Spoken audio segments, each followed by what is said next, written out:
अंबानी खवातीन मेहंदी लगवाने की कितनी फीस अदा करती हैं? भारत की मशहूर मेहंदी आर्टिस्ट हैं जो अपने खूबसूरत आर्ट के जरिए बॉलीवुड की हसीनाओं को भी खुश कर चुकी हैं।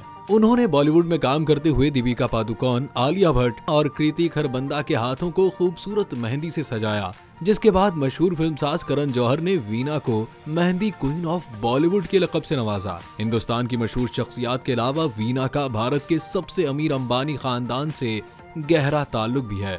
एक इंटरव्यू में उन्होंने इंकशाफ किया कि पहली बार अंबानी खानदान की खवातीन और बच्चियों के दोनों हाथों को मेहंदी से सजाने के एवज 25 लाख रुपए दिए गए थे। वीना ने कहा कि मुकेश अंबानी की वालिदा कोकिलाबेन ने उन्हें टेलीफोन और कार्ड रखने का मशवरा दिया था और तभी उन्होंने ऐसा करने का फैसला किया। मेहंदी आर्टिस्ट ने अंबानियों की तारीफ करते हुए इंकशाफ किया कि कोकिलाबेन अंबानी से लेकर करनीता अंबानी तक उनका रिश्ता अब 38 साल पुराना है। वीना नागदा ने भी इंकशाफ किया कि जब उन्हें पहली बार अंबानी के घर जाने का मौका मिला तो उनके पड़ोसियों ने उन्हें बहुत ज्यादा फीस लेने का मशवरा दिया था, लेकिन उन्होंने ऐसा कभी नहीं किया क्योंकि उन्हें अपनी वालिदा ने नसीहत की थी कि अंबानी से भी वही फीस लेना जो बाकी कस्टमर से वसूल करती हो। उन्होंने मजीद कहा कि उन्होंने मुकेश अंबानी के वालिद धीरूभाई अंबानी की तरफ से मुनक्किदा तकरीब में शिरकत की, जहां उन्होंने उनकी बेटियों के हाथ मेहंदी से सजाए थे।